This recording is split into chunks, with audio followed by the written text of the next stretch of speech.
Ngiriwe neza nanone abanywanyi b'ibiganiro byacu munyemerere tugaruke kuri situation ikomeje kugenda ibonekeza ku mupaka uhuza igihugu cibanyi c'u Rwanda ndetse na Republika Iharanira Rusange ya Kongo, ahakomeje kuvugwa byinshi bikomeje kunyera biratangaza abatari bakeya, abandi bikaba bikomeje kugenda birahamura imitima nkuko byoma bigaragara.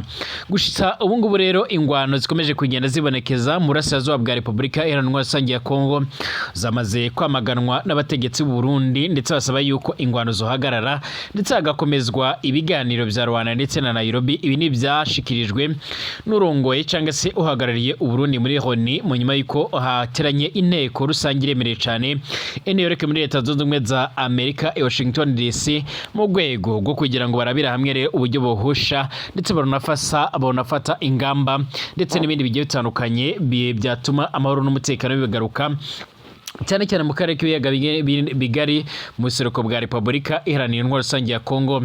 Nyuma y'iko rero umwari wa M23 umaze kwigarurira igisagara ca Goma, hakomeje kwibonekeza ibisasu biremereye cyane. Hari baze gutangazwa n'umuvugizi w'ubushikiranganje bwo kwivuna abanzi mu gihugu cibanyi c'u Rwanda cyangwa se umuvugizi w'igisirikare c'u Rwanda RDF, akaba yaje kugira byinshi atangaza. Ni Brigadier General Ronald Rwivanga. Tugiye kugaruka kuri byinshi yamaze kugenda aratangaza, aho yaje kugaruka kuri bamwe bamaze kuburira ubuzima mu bisasu biremereye cyane byamaze kugabwa ngaha muri kino gihugu cibanyi c'u Rwanda biturutse mu buseruko bwa Republika Iharanira Rusange ya Kongo, ndetse ibi bisasu byeka byahitanye abatari bakeya ndetse abashika muri 30 bakaba bamaze kugenda barakomereka. Hari byinshi amaze gutangaza mu kanya gaheze, hari byinshi amaze kugenda arashimangira, aho binavuga ko ibimwe mu modoka bigiye bitandukanye byiganjemo ibifaru birasa kure byamaze kugaragara ndetse byamaze kwemezwa ko byamaze kugera ku mupaka uhuza igihugu cibanyi c'u Rwanda ndetse na Republika Iharanira Rusange ya Kongo. Ariko kandi hagati aho yanikije kuri bamwe mu basoda bo muri FDLR ndetse n'aba FARDC bamaze kwinjira ku butaka bw'u Rwanda mu gihugu cibanyi c'u Rwanda mu rengero bw'icyo gihugu, kugira ngo babashe kuba bobona ubuhungiro mu nyuma y'iko ataho bari kujya cyangwa se atayandi mahitamo bari bafise, bigendanye no kuba umwari wa M23 wamaze kugenda ugaragaza neza ko ufise imbaraga zirenze nkuko byama bigaragara.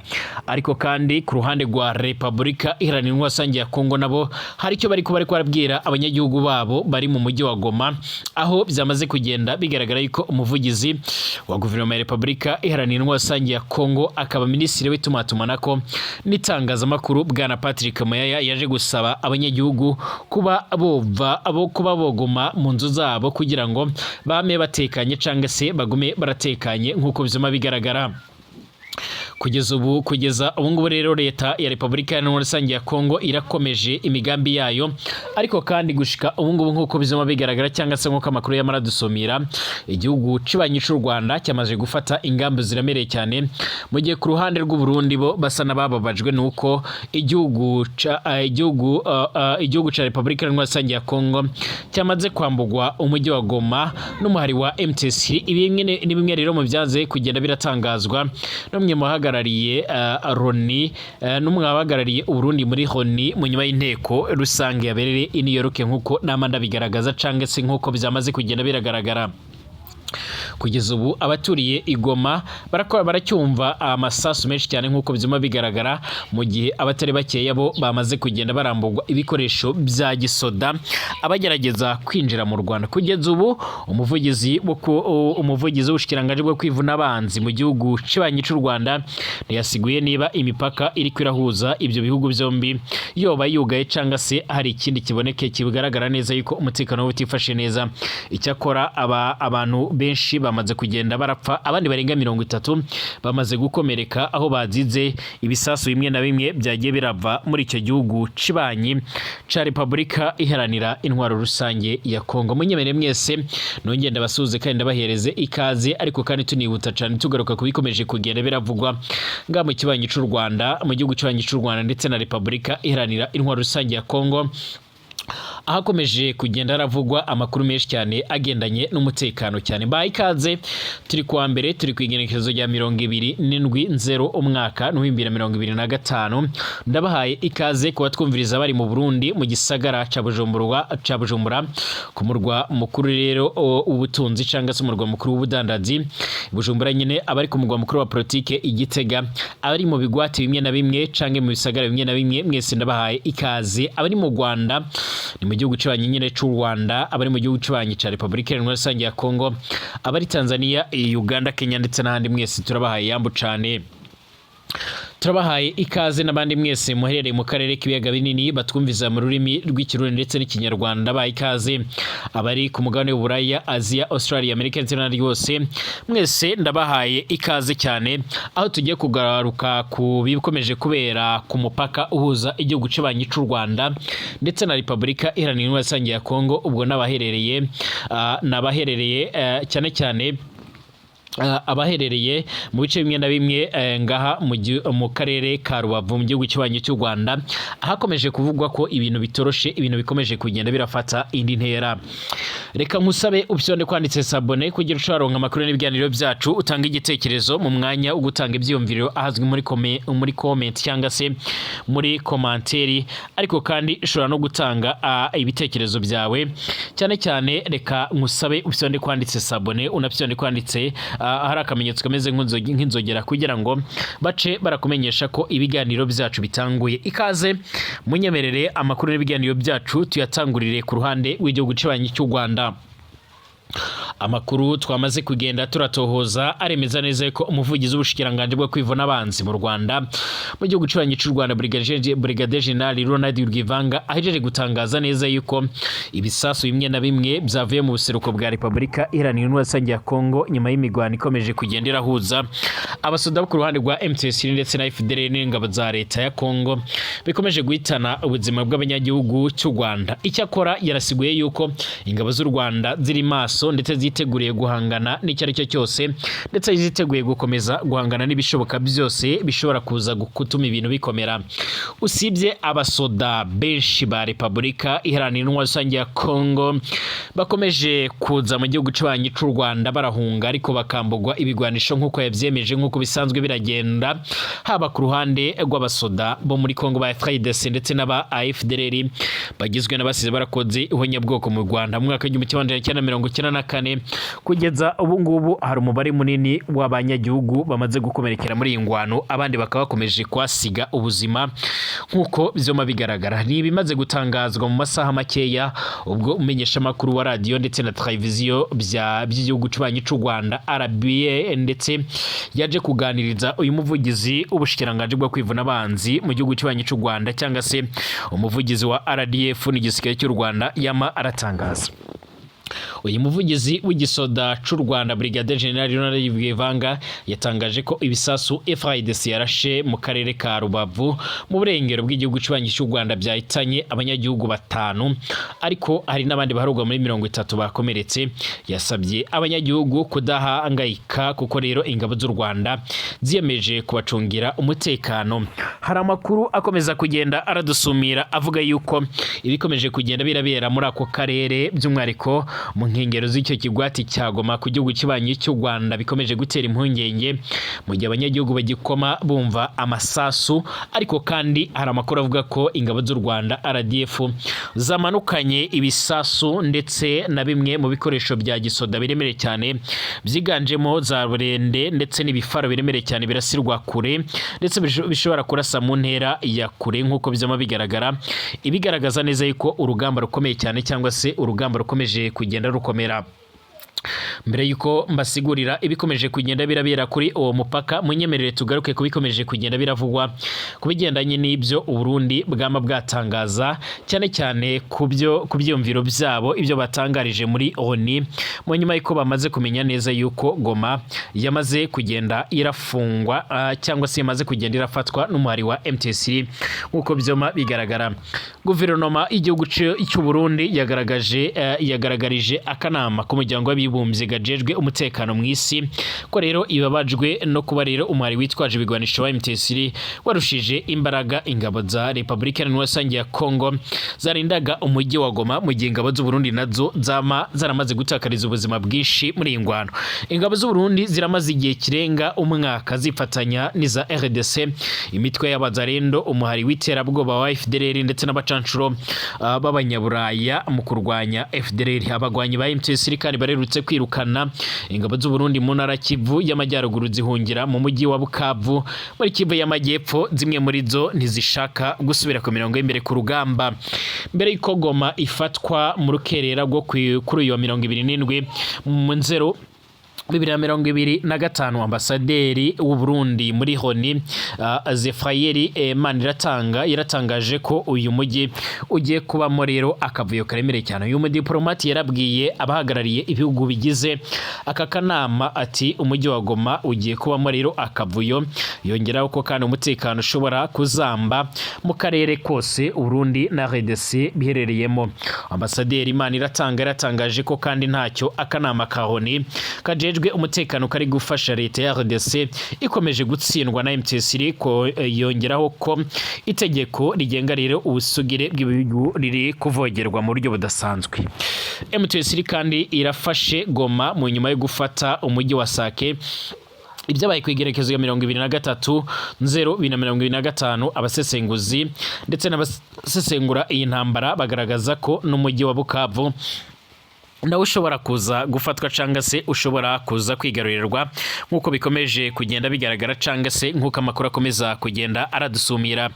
Kugeza ubu ibintu bikomeje kugenda birakomera cyane cyane ku baherereye muri uyu mujyi wa Goma ndetse n'abandi basanzwe cyane bari mu gihugu cy'abanye cy'u Rwanda, cyane mu mujyi wa Bukavu aho ibintu bikomeje kugenda bikomera ndetse ibintu bikomeje kugenda birafata indi ntera. Munyemerere tujyane ngahi Rubavu turabere hamwe bikomeje kugenda biravugwa. Amakuru atandukanye yamaze kwemeza neza yuko ibice byinshi by'umujyi wa Goma ubu biriko biragenzurwa n'umuhari wa M23. Uyu muhari kandi uratangaje ko uyu mujyi wamaze gufatwa, hakaba habonetse amasanamu ndetse n'amashusho y'abagwanyi bawo bawinjiramo uyu munsi. Bamwe mu basirikare ba FARDC barambutse umupaka rero barahungira mu gihugu cy'u Rwanda no munsi, aho bishikirijwe inzego z'umutekano z'u Rwanda nkuko bivugwa n'ikigo ca leta kitangaza amakuru.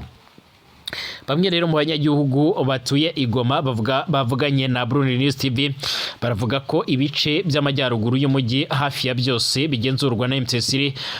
Umutwe rero ONI ivuga ko rero ufashwa n'igihugu cy'abanye cy'u Rwanda, ariko ubutegetsi bw'u Rwanda bugaca burabihakana. Ikibuga cy'indege cya Goma, ikigo cya gisirikare cya Katindo ndetse n'umusozi wa Goma, Monti Goma, umupaka uzwi nka Grande Barriere ku ruhande rwa Goma, byifashe bite kuri ibi bice bitatu by'ingenzi mu gisirikare c'ubutegetsi muri uyu mujyi nkuko bigaragara. Kugeza ubu ngubu ntibizwi neza niba ikibuga cy'indege ca Goma kigenzurwa na M23. Cyakora amakuru avuga ko ibikorwa bigendanye n'ibikorerwa kuri iki kibuga cy'indege byose byahagaze, ariko mu gitondo cyo kuri uyu wa mbere amasanamu ndetse n'amashusho amwe namwe yerekana abantu barimo gusahura ububiko bwo muri iki kibuga, ibishobora gusobanura ko rero kitakirinzwe n'igisirikare nubwo bitazwi neza niba koko M23 ariyo iri kukigenzura.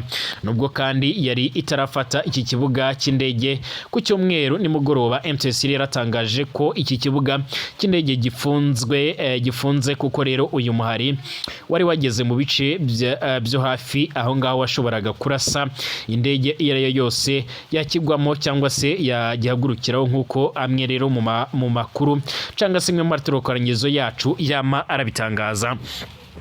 Andi mashusho yerekanye abagwanyi ba M23 bakirwa n'abaturage mu gace ka Majengu kari hafi y'ikibuga cy'indege cya Goma.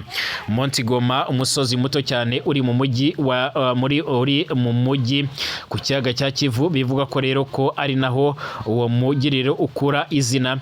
N'ikigo rero cya gisirikare ca Katindo kitari kure cyane ya Monti Goma, ni hamwe rero mu hantu h'ingenzi mu bya gisirikare kuri uyu mujyi nkuko byuma bigaragara. Amakuru dukesha bimwe rero mu menyeshamakuru muri Goma aravuga ko ibi bice byombi bigenzurwa n'umuhari wa M23. Amakuru ya bimwe rero mu bimenyeshamakuru byo muri Goma aravuga ko imfungwa zari zifungiye muri gereza ya Goma nyinshi zamaze kugenda zirasohoka nk'uko byuma bigaragara. Uruhande rwa leta ntacyo ruravuga kugeza ubu ngubu kubirimo kuba biriko biravugwa muri uyu mujyi wa Goma. Jean Claude Mwambutsa umumenyeshamakuru wa BBC Gahuza Miryango uri ku ruhande rw'u Rwanda ku mupaka wa Goma na Gisenyi avuga ku mipaka rero yombi ya Chronique Grande Barrière na Tena Petite Barrière imipaka isa niyegereye ibyo bihugu byombi hari kunyura rero abantu bake bahunga baturutse hakujya mu gihugu ca Kongo. Kuri iyi mipaka kuva ku cyumweru ndetse no kwa mbere mu gatondo haraciye abantu barimo rero abakozi ba Honi ndetse n'imiryango mpuzamahanga ikorera igoma barahunga uyu mujyi rero berekeza mu gihugu cibanyi c'u Rwanda. Mwambutsa ati hakurya haracyumvikana amasasu anyuzamo rero akiyongera ndetse mu kanya igisasu cyatuguye iruhande hafi y'umupaka wa Komise abantu bahita bibaza ibiriko biraba. Hari amabisi cyangwa se amabasi yatanzwe n'u Rwanda biboneka ko yiteguye gutwara abantu b'abanyacyubahiro bavuye igoma. Ku ruhande rw'u Rwanda imipaka ijya muri Republika Demokarasi ya Kongo irafunze ndetse nta uhegera nta muntu uva mu Rwanda ugana hakujya. Bambwiye ko rero kwekereka ari umunyekongo ushatse gusubira iwabo gusa nta wundi muntu urekuriye kwinjira muri icyo gihugu. Minisitiri w'itumatumanako akaba n'umuvugizi wa guverinoma ya Republika Demokarasi ya Kongo akaba na minisitiri w'itangazamakuru bwana Patrick Moya yatangaje ubutumwa ku rubuga rwa X avuga ko umujyi wa Goma urimwo rero abo yise ingabo z'u Rwanda umutwe wa 23 watangaje ko wafashe uyu mujyi. Bwana Patrick Moya yagize ati leta irakomeje gukora mu kurinda ndetse ko habaho ubwicanyi ndetse no gupfa kw'abantu. Ivuga ko bagira inama abanyagihugu bagoma by'umwariko kuguma mu ngo zabo ndetse no kwirinda ibikorwa by'ubusahuzi. Amashusho atandukanye yerekanye abanyagihugu bamwe mu bice by'umujyi wa Goma bari mu mihanda bereka ibyishimo abagwanyi ba M23 batambukaga mu mihanda igiye itandukanye. Uyu muhari mu ijoro ryakeye warasohoye itangazo yarivuga ko wafashe umujyi wa Goma ko ibikorwa byo mu kiyaga cya Kivu bihagaritse kandi usaba abanyagihugu bagoma gutuza. Kugeza ubu ku gicamunsi ndetse no mu masaha y'umugoroba kuri uyu wa mbere ibice bimwe na bimwe bya Goma byari bicyumvikanamo amasasu cyane burasirazuba bw'uyu mujyi ahegereye u Rwanda nk'uko rero umunyamakuru wacu uri i Rubavu yama arabisigura cyangwa se yama arabitangaza. Kugeza ubu ngubu ntihazwi neza ibiriko birakogwa niba aby'umwariko bamwe mu basanzwe barakurikirana life ikomeje kugera biraba cyane ingabo za leta niba ziteguye kugira icyo zakora. Icyakora kugeza ubu amakuru akomeza kugenda aradusumira canke akomeza kugenda aradushikira akaba yerekana cyangwa se akaba akomeza kugenda asigura ndetse yerekana ibikomeje kugenda biravugwa. Icyakora ingabo z'u Rwanda ku gihugu cy'u Rwanda ziremeza ndetse zikanatangaza ko ziteguriye gukora ibishoboka byose kugira ngo zihangane ndetse zihagarike igishobora gutuma umunyarwanda ashobora guhura n'umutekano muke cyane nk'uko byuma bigaragara cange nk'uko amakuru yoma aradusumira. Kugeza ubu umuvugizi w'ubushikiranganje bwo kwivuna abanzi Brigadier General Ronald Rwivanga yasiguye ko ingabo z'u Rwanda ziteguriye gukora ibishoboka byose kugira ngo umutekano ube womera neza. Mbashimire tugareke mu kanya turabira hamwe bikomeje kugenda biravugwa.